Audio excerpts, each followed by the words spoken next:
ये कहानी एक पिज्जा डिलीवरी बॉय के साथ हुई एक सच्ची घटना पर आधारित है।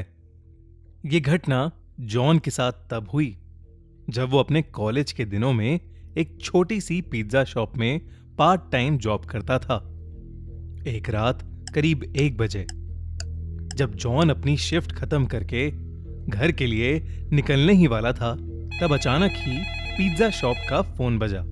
जॉन ने फोन उठाया तो कोई आदमी बहुत ही सहमी आवाज में ऑर्डर दे रहा था। पहले तो जॉन ने ऑर्डर लेने से मना करने का सोचा, क्योंकि पिज्जा शॉप का क्लोजिंग टाइम ऑलरेडी हो चुका था। मगर जब उस आदमी ने 4 लार्ज साइज पिज्जा ऑर्डर किए तो जॉन ने ऑर्डर ले लिया, क्योंकि अक्सर बड़े ऑर्डर पर एक अच्छी खासी टिप भी मिलती थी। जॉन जल्द से जल्द पिज्जा लेकर डिलीवरी करने निकल पड़ा। डिलीवरी एड्रेस उस पिज्जा शॉप से काफी दूर शहर के आउटस्कर्ट्स में था। देर रात हो चुकी थी और वो रास्ता भी काफी सुनसान था। सड़क कच्ची थी और उसके दोनों तरफ बहुत सारे जंगली पेड़ पौधे थे। रास्ते में कोई स्ट्रीट लाइट भी नहीं जल रही थी, जिसकी वजह से वहां अंधेरा ही अंधेरा था। कुछ और देर की ड्राइविंग के बाद जॉन उस एड्रेस पर पहुंच गया। वो एक बहुत ही पुराने दिखने वाले अजीब से घर के सामने खड़ा था। वो घर फॉरेस्ट एरिया के अंदर था और उस घर की कोई भी लाइट नहीं जल रही थी, बल्कि आज बिल्कुल ऐसा लग रहा था कि जैसे वो घर सालों से वीरान पड़ा है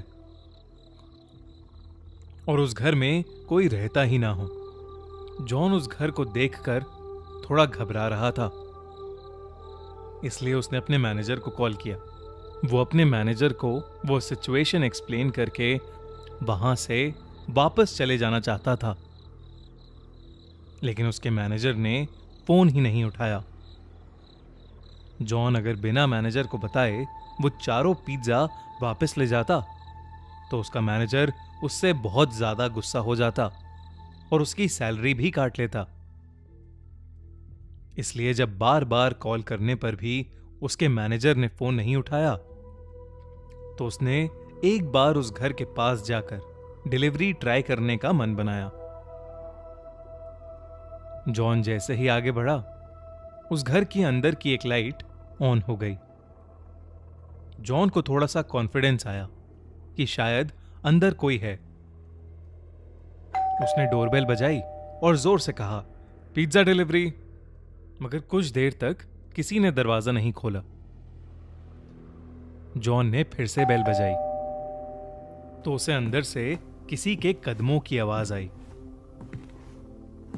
लेकिन फिर से किसी ने दरवाजा नहीं खोला। जॉन वापस जाने ही वाला था कि अचानक से वो दरवाजा अपने आप खुल गया। जॉन थोड़ा घबराया हुआ अंदर घुसा। हॉल में एक डिम सी लाइट जल रही थी और वहां कोई भी नहीं था। जॉन ने आवाज लगाई, हेलो, कोई है? प्लीज अपना पिज्जा ले लीजिए।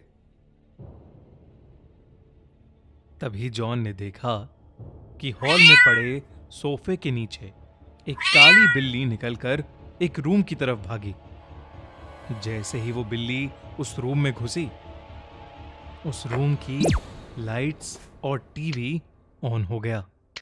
साथ ही छोटे बच्चों की शैतानी करने की और हंसने की आवाज भी आने लगी। जॉन को लगा कि कोई शायद उसके साथ किसी किस्म का मजाक कर रहा है।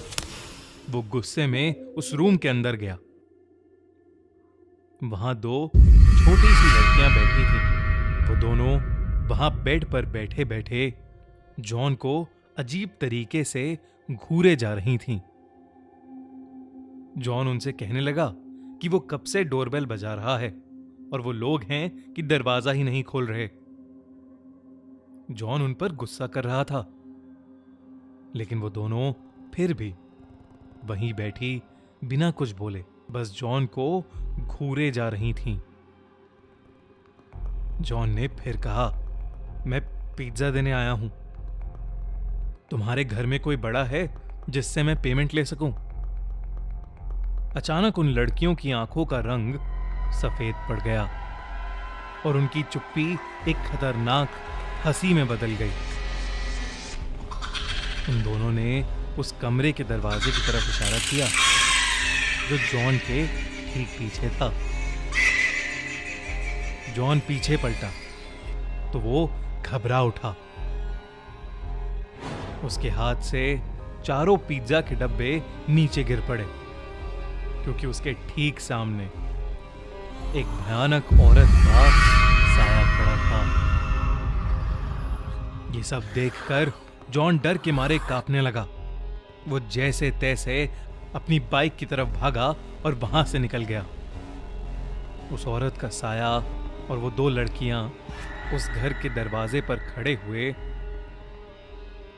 उसे जाते देख रहे थे। जॉन अभी कुछ ही दूर पहुंचा था कि उसे फील हुआ कि उसकी बाइक खराब हो रही है। एकदम से बाइक के घिसटने की आवाज आने लगी और बाइक बंद पड़ गई।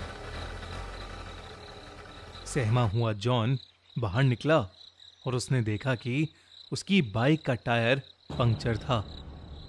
उसने डर के मारे पुलिस को फोन मिलाया और जल्द से जल्द मदद मांगी। वो आसपास देखने लगा और अचानक ही उसकी नजर बाइक के रियर व्यू मिरर पर पड़ी, जिसे देखकर उसके पैरों तले जमीन खिसक गई। बाइक के पीछे उस औरत का साया और वो दो बच्ची खड़ी थीं। वो तीनों धीरे धीरे जॉन की तरफ ही आ रहे थे। जॉन हड़बड़ा के बाइक वहीं छोड़कर जंगल की तरफ दौड़ने लगा।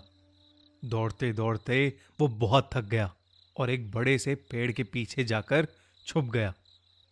वो बस अपनी जान के लिए दुआएं मांगने लगा कि कुछ ही देर में उसे दूर से पुलिस सायरन की आवाज आई और उसने अपनी बची हुई हिम्मत लगाकर अपनी बाइक के पास वापस दौड़ना शुरू कर दिया। वो वापस अपनी बाइक तक पहुंचा तो उसने देखा कि पुलिस उसकी बाइक की इन्वेस्टिगेशन कर रही थी। उसने पुलिस को सब कुछ बताया और उन्हें उस घर तक ले गया।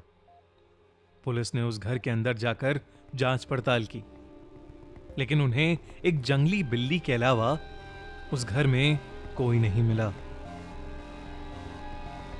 अगली सुबह जॉन को यह पता चला कि वो घर पिछले 3 सालों से खाली पड़ा है।